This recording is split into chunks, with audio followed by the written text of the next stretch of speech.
This morning, I am going to take you along with me and give you a little tour of the March 1st garden, the garden shed, and I'm not going to take you down to the root cellar and you'll see why in a little bit. But I've had a lot of people ask me about the root cellar and the garden shed because of the blog post, which I will link below. I did a blog post about building a root cellar under a garden shed, and we started ours 3 years ago when we started building this house. Of course, it wasn't first priority. We finished this house. Then my husband got really busy. So he's working and he works on the garden shed when he has time. But I'm gonna take you out there and give you a little tour of that. It's a mess. I hope you forgive me for that. But just for those of you who are wondering, I'm gonna show you what that looks like. Also, I'm gonna give you a little tour of the March garden, what is happening out there in the Treasure Valley with our gardens this year, which is very different. And I'm going to show you the chicken coop, our chickens. We've got some splash marans, copper marans out there, and show you a little business that my daughter is doing with those chickens. If you are in the Treasure Valley or in USDA Hardy Zone 6B, which we are, this will hopefully give you a little inspiration for your own garden, for your own chickens, and the garden shed, which hopefully you guys will be able to see beyond the unfinishedness of that. I hope you enjoy this video. Let me just explain the outside of this a little bit to you. So there's going to be a concrete porch out here and two posts on the sides. So it will look like a little cottage.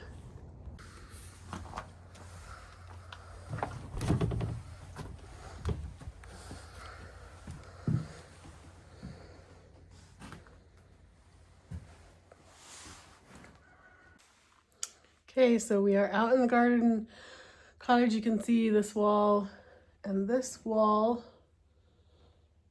are all shiplapped, but the wall behind me is only halfway done, and then this wall is about halfway done.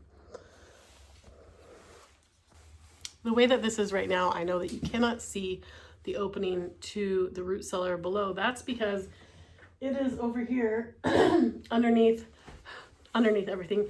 And it's on hinges, so you just pull it up. When it comes down, it's just an open room and you cannot see, there's no open hole that goes down to the root cellar. It's closed off on the floor level, and that gives us a full, so that we can use all the square footage up here. It's just under 200 square feet, so it's not very big. And I didn't want to cut that down by leaving a hole in the ground or the hole for the stairs to go down. I wanted to cover that up. So this is the hatch that you pull up to go down to the root cellar. We used green board behind on all of our walls before we put the shiplap on, and that's because it's a garden house. The root cellar's underneath it. It doesn't have HVAC or anything like that, so if there does get moisture in here, we didn't want any problem with mold or anything like that, so we wanted to do a mold resistant type of drywall, which this green board is. Then if you could see above here, that is the roof trusses, but there's just enough room up there to make a loft. So half of this garden house will have a loft above it where you could put a bed. And we have not insulated the ceiling yet. That will get done shortly, hopefully. My husband works a regular job too, so this is something that he does when he has spare time. And really, I feel like, to me, he is just being nice to me doing this because he knows that I have been excited about it for a really long time. So there will be a wood stove right here in this corner, so that you can use it to heat this space if anyone wants to sleep out here or anything. I want to do a wood stove that you can actually cook on, and then I'll put some hutches and things out here. And I'll also, I think I'm going to do a sofa, of course, a planting table underneath one of these windows for sprouting and growing starts for the garden. If you like this video, please give me a thumbs up, a like, a comment. That all really helps in the algorithm. Since we are already outside, I'll just give you a quick tour of the garden. So along this fence line, all the way to the chicken coop, you can see them coming up. These are tulips. And we planted these tulips. This is their 3rd year. So we also, the first year I didn't have the drip line here and I had to water them by hand. And then last year we put in the drip line, so hopefully they do really well this year. One thing I love about tulips is their bulbs.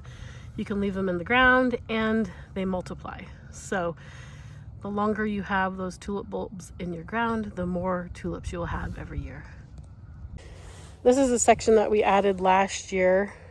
These plants right here, they're kind of hard to see with the bark underneath them, but we've got some golden raspberries on this row. And then we added the 2 tunnels, arches, for growing things like cucumbers and squash on, and those are really fun. The first 2 rows right here, they're about 60 feet long all the way to the garden house, are blackberries. Actually, the first 3 rows are blackberries. Our plum trees are huge. I did not prune them this year and they've already budded out, so I will only do very light pruning. I'm hoping that these buds don't freeze. This whole tree is budded out like that. And honestly, it's early for this tree to be budded out like that. Usually what that means here in the Treasure Valley of Idaho, usually we get freezes until it's really not safe to plant anything or for anything to start growing until April or May. But if these flowers bud out, which they're already starting to do, these flowers open up, what happens is it freezes. It will freeze and they will all die, which then means there will be no fruit on this tree this year. So either pray we don't get a freeze or we won't get any fruit.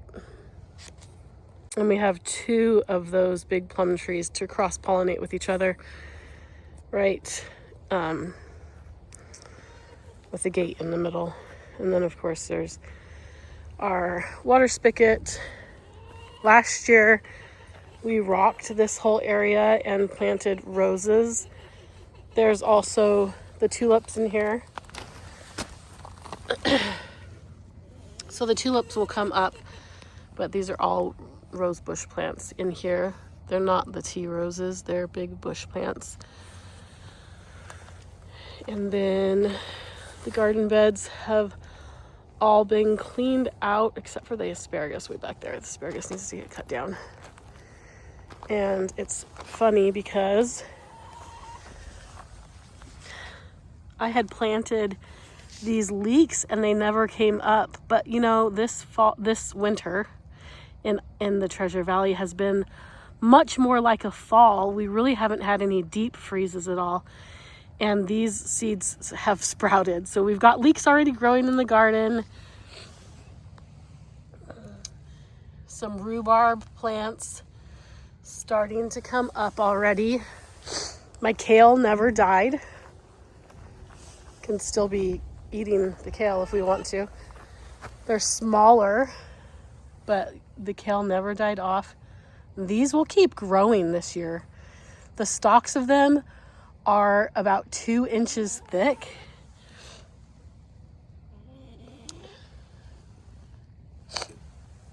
But yeah, these will just keep growing, so it'll be interesting. I'm just gonna let these grow again next year and see how they produce. I will plant new ones around them too, but we're just gonna let these go this year and see how they produce. This little apple tree is doing good. Apples don't bloom as soon as the plum trees do, but they do have they do have buds, but their flowers come a little bit later.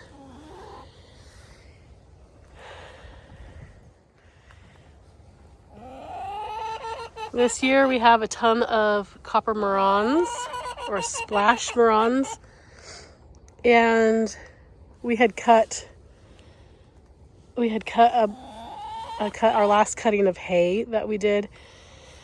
It actually was sprinkling when he cut it, and then some of it molded. So the hay bales that were not fit for the horse or the cows are in the chicken coop, and these ladies are loving that.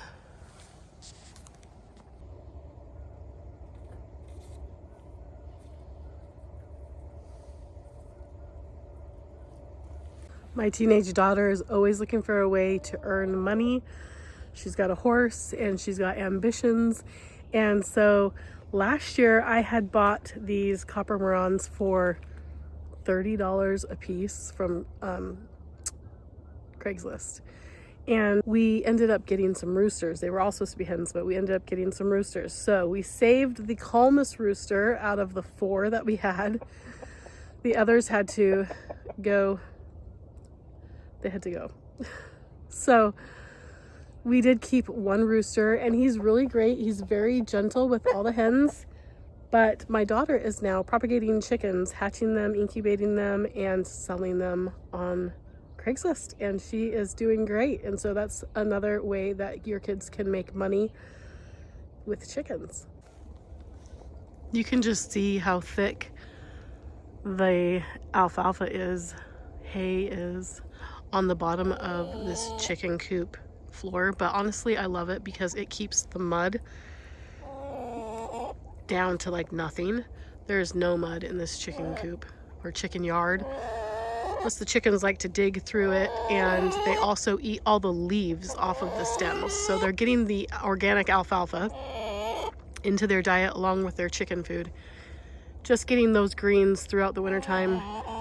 Definitely recommend if you have extra hay bales that you could throw into your chicken yard during the wintertime. It's a great supplement and keeps everything nice and clean. We have 2 Ameraucanas. There she goes. That is one of them. Every day she gets out. And she also gets back in. And I think she can just get through this hog wire. Last year we planted the honeysuckle, the climbing rose, David Austin rose, and that other honeysuckle back there in the corner on the west side of the chicken coop. And that is going to give them some nice shade in the summertime. Hopefully, this is their 2nd year, so hopefully this year they'll climb up on this fence yard paneling and create some nice shade. Just in case you're wondering, we keep this cage out here. Originally we bought that for rabbits, but we keep it out here by the chicken coop because sometimes one of the hens will get picked on. Like all of the hens will decide to pick on one chicken and they'll start plucking her feathers off and being mean to her. And when that happens, we'll separate her and put her in a cage like this until she heals and can go back to the rest of the flock. Chickens are beautiful and they're fun to have, and they produce eggs, and if you can get organic feed or produce your own organic feed for your chickens, you're getting much healthier eggs. And if you can free range your chickens, you're even getting a lot healthier eggs than you would if you bought them at the store. But chickens can be mean to each other, and that's not very fun to see. But one story I want to share with you is so sweet. So my daughter hatched her first bunch, only 2 of them hatched. It was a boy and a girl. We just kept him because he kept her company. And when they were big enough, we put them out in the coop together. And unfortunately the hen got a whole bunch of feathers ripped off of her neck, and her neck was a little bloody. So we took them both in and let her heal for at least a month, if not 2. Then we brought her back into the chicken coop. And unfortunately, the rooster that she was with, her own buddy, they hung out together, separate from the rest of the chickens, because that's the way birds are. One day we came out here, and the little rooster, her little pal was dead. And we think it's because his leg didn't develop right. There was something wrong with his leg. He kind of limped. So we're assuming that that's what it was. She was distraught. She did not know what to do with herself. She was just going nuts because her buddy, her soulmate, her best friend was gone. So my daughter put her into a little coop, and I'm going to take you out there and show you where she is now. She put her in a separate little coop with the other chicks that she had already hatched. She was much bigger than the other chicks, and she acted like a little mama to those baby chicks, and she gathers them under her wings and keeps them warm at night, and she's just so sweet to them. Okay, so this is the new little chicken coop that my daughter built for her chicks. So she keeps them separate from everything else. And the roofing that she put on there is the clear, corrugated clear roofing, which is all fogged up right now, darn it. Can't see in there. But this is where that older hen lives with the baby chicks.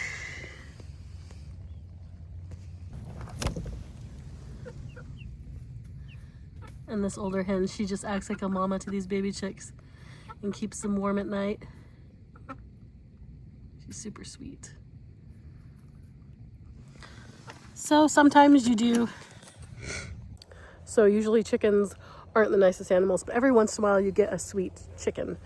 I hope you guys enjoyed this video. I hope it gives you a little inspiration for your own home, homestead, yard, garden, and we'll see you next time.